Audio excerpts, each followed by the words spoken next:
Pass. Oh!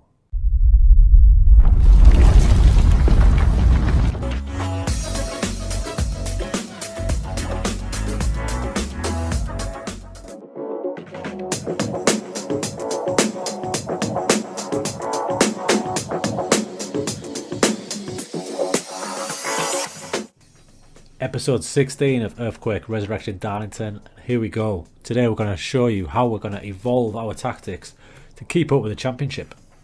So we've got ourselves up to the championship using various different 4-4-2s, haven't we? We've changed it, we've tweaked it. We're up to light cheat and still version 2 there last season.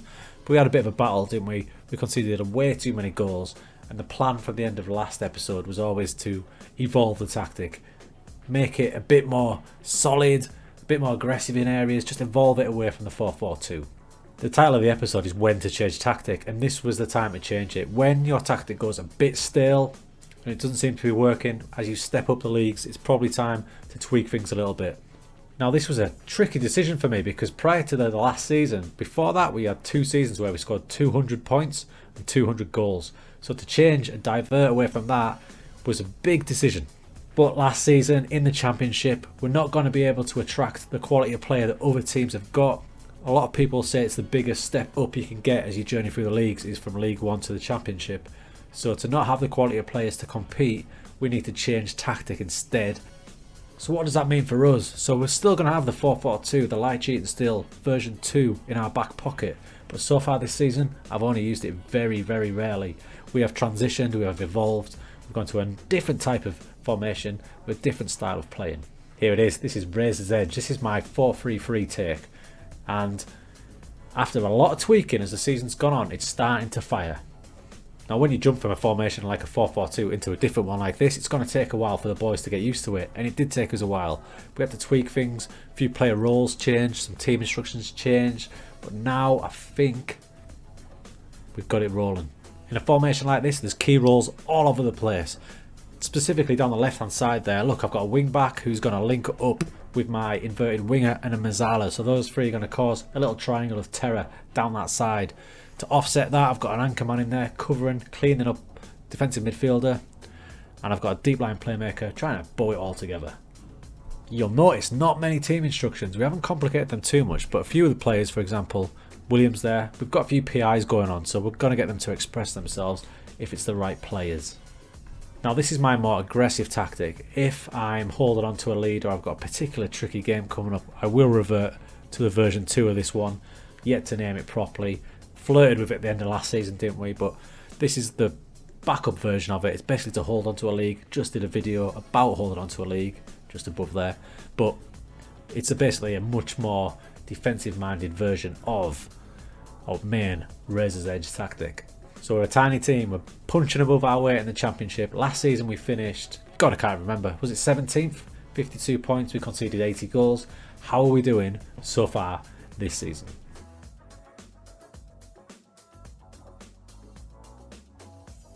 Okay gang, so as you can see from this league table, things have gone quite well. We are 31 games into the season and somehow we sit in 5th position in the playoff zone. Now a closer look will show you that after 31 games we've won 15 of them, which is over half. Got to be delighted with that. We've drawn 7, losing 9, but look at the defensive record. So much better than last season, only 33 conceded at this stage. 41 goals, we're not rattling them in, but we're a much more solid side. So this is how the season's gone. Now remember what I said about evolving the tactic. So we've gone from a 4-4-2 to this 4-3-3, and I'd say the first 10 to 15 games we were still getting used to it. We started off like a house on fire, like we often do, but just around the 5-game mark we had this little blip there with no wins in 6. We weren't getting battered, we're just drawing a lot of games, losing by the odd goal. So we tweak things, just tweaking. When I say tweak things, I'm talking team instructions. The formations stayed the same, but team instructions, did we have the right roles for each player, things like that. So as we evolved the tactic, things started rolling on quite nicely. There's a couple of losses here and there, there's always going to be in the championship because we are a weak side. We are expected to finish 23rd according to the media, but as we get into January now and into February, you can see the run we're on here. We're showing some really good form, solid as a rock, and we're starting to win games and we're starting to push. What I'm quite pleased about and what I'm proud about is we ain't spent a penny. We have not spent a penny on this. Total spend 0. Free transfers have all come in. And finally, folks, I've got a loan of my senior affiliate, Man United. They've actually gave us a player. John Shortire comes in, midfielder, 20 years old, just recently came in. He's come in, so we've finally got someone of Man United. All the other players are a mixture of journeymen and youngsters, because we can't attract the players that we wanted to. We've gone for so many players and got rejected by so many. As you can see from the outgoings, we've made a decent amount of money. 1.3 million comes in, total spend 0.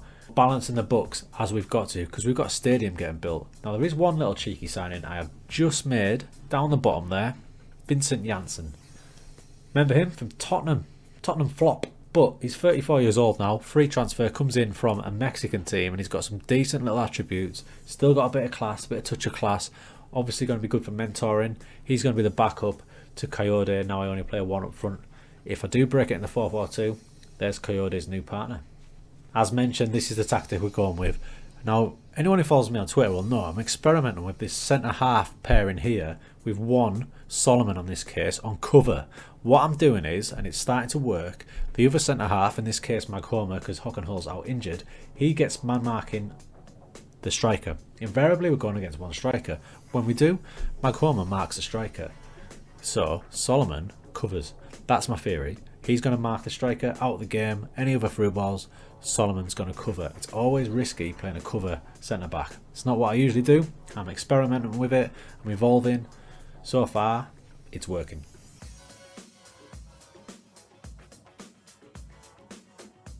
What's to come then? Well, there's a long way to go, isn't there? There's 15 games left. Can we hold on to the playoff position?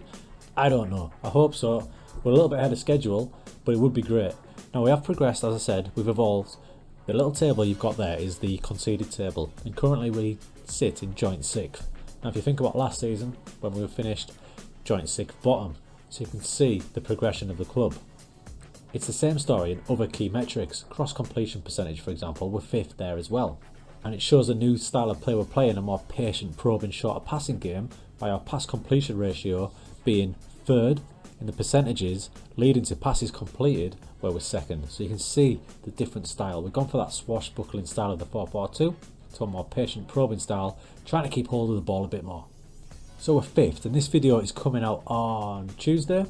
Now the tentative plan is for Wednesday, probably on YouTube, perhaps on Twitch, but more likely on YouTube, is to do a little live session, about an hour or so, just playing through some matches. So if you're about around lunchtime, keep your eye on YouTube. We're going to do a little live session of the Darlow save, see if we can see out the season, and somehow cling on to this playoff place.